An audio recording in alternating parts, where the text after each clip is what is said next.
Colombia se ha caracterizado desde los años 70 por tener uno de los conflictos armados internos más largos de América Latina, con más de 8 millones de víctimas registradas entre homicidios, secuestros, torturas, delitos sexuales, reclutamientos involuntarios y desplazamientos forzados. Existen pocos colombianos que no hayan percibido las secuelas de la violencia política y social que se ha desarrollado en el país en los últimos 50 años. Entre 1946 y 1966 se da el comienzo de la violencia. Durante esta época la etapa fue muy sangrienta y el país se dividió entre el Partido Liberal y el Partido Conservador. En 1948 fue asesinado el candidato Jorge Eliezer Gaitán y este acontecimiento propició una ola de violencia en Bogotá, de la cual la llamaron el Bogotazo. Y esto ocasionó incendios de edificios públicos, destrucción en archivos, asesinatos a funcionarios, asaltos al comercio, asaltos a iglesias y en varias comunidades y localidades se establecieron las tribunales populares. Se produjo la destrucción de alcaldes, fuga de presos, se formaron gobiernos revolucionarios y más adelante se extendió la violencia. En 1956, el Partido Liberal y Conservador hicieron un acuerdo en el que definían que ambas partes se iban a alternar en la política y lo que pactaba era volver a un sistema democrático que anteriormente se perdió cuando llegó la dictadura militar que tuvo el general Gustavo Rojas Pinilla. Pues el problema radicó en que este pacto solo incluía a estos dos partidos y esto provocó la creación de unos movimientos revolucionarios como el Movimiento Revolucionario Liberal, el Movimiento Obrero Independiente Revolucionario y la Alianza Nacional. Por otra parte, surgen las guerrillas que comienzan en la década de los 60, las cuales fueron las Fuerzas Armadas Revolucionarias de Colombia, Ejército del Pueblo, FARC o EPEC, en 1964. El ELN, que es el Ejército de Liberación Nacional de Colombia, en 1965. Y el M-19, que es el Movimiento 19 de abril de 1973. El narcotráfico da inicio con el cultivo y transporte de la cocaína en los años 80. Y en cuanto a los grupos paramilitares o autodefensas, se originaron en la misma década, con el objetivo de una venganza o protección hacia los actos violentos que producían las guerrillas.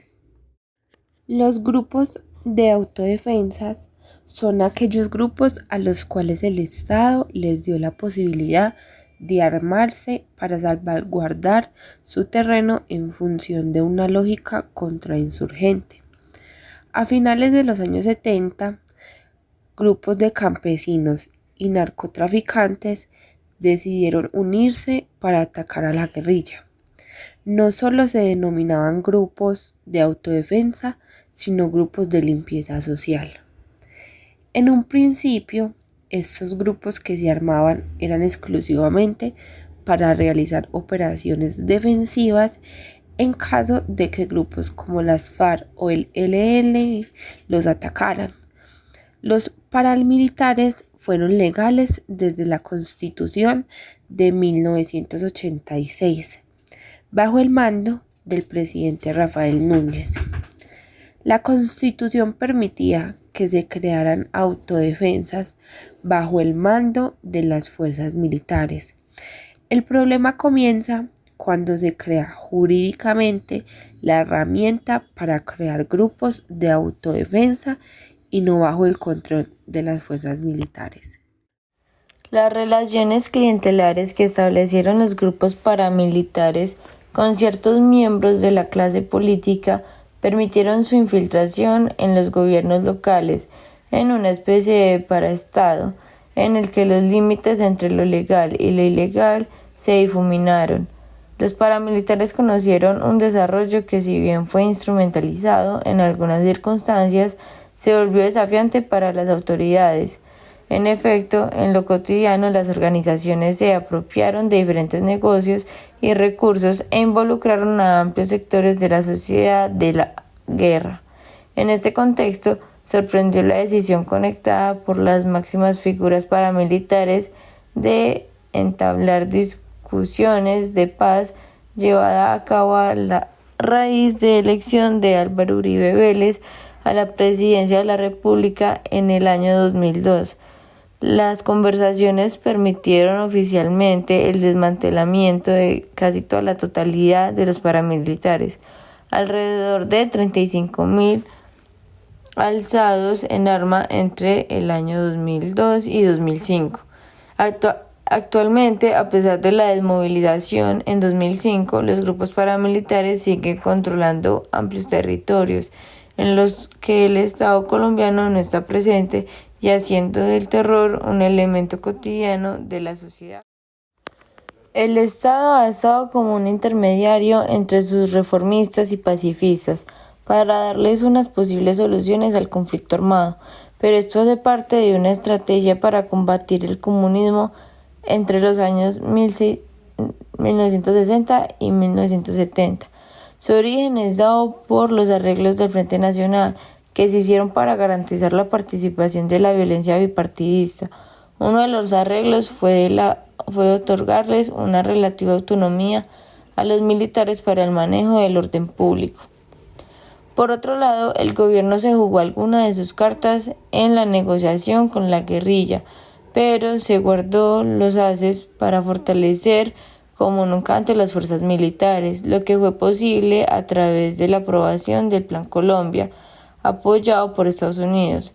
Pedir la paz mientras se intensificaba la guerra fue posible porque las partes acordaron dialogar en medio del conflicto, sin que medieran ningún cese al fuego.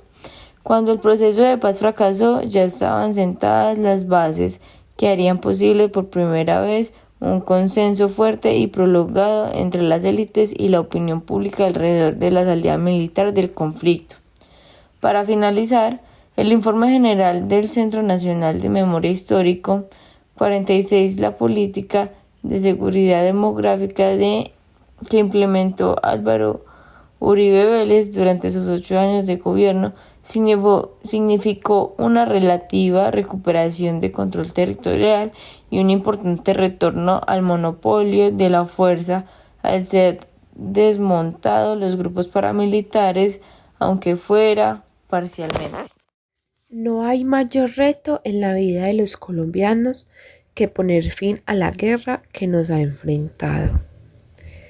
Es un compromiso de todos construir colectivamente la paz estable, duradera con equidad y soberanía. Para resolver el conflicto armado, primero se necesita salir de la ignorancia respecto a este tema, para dejar atrás la indiferencia. Nuestra sociedad debe ser educada y concientizada de la importancia de poner un punto final a la guerra. Ahora es necesario la construcción de pequeños y grandes proyectos que juntos se van sumando a la mitigación del conflicto. Una parte necesaria para dejar atrás la guerra es brindarle justicia a quienes la han sufrido, es decir, las víctimas de esta guerra que son el pilar de la construcción de la paz. Construir programas en las que se les dé una verdadera voz a estas personas y brindarles ayudas gubernamentales pretendiendo devolverles un pequeño pedazo de lo que han perdido. También potencializar proyectos ya instituidos como la Comisión del Impulso de la Mesa del Diálogo Social para la Paz, la Plataforma de la Paz Completa y otras que han integrado líderes de distintos movimientos sociales del segmento popular de la sociedad. Es fundamental que en todo este proceso se promueva la participación social en estos proyectos, desde la escuela, universidad y en todas las instituciones gubernamentales. Pero sí somos responsables de lo que pueda seguir pasando. Si esta sociedad civil reacciona frente al conflicto, condena enérgicamente el conflicto, sanciona políticamente a quienes tengan que ver con este conflicto, La institucionalidad tiene que transformar. Yo sueño con eso, un país, un Colombia más armónico, donde nosotros nos podamos mirar a los ojos y darnos un abrazo y vivir en paz, en armonía.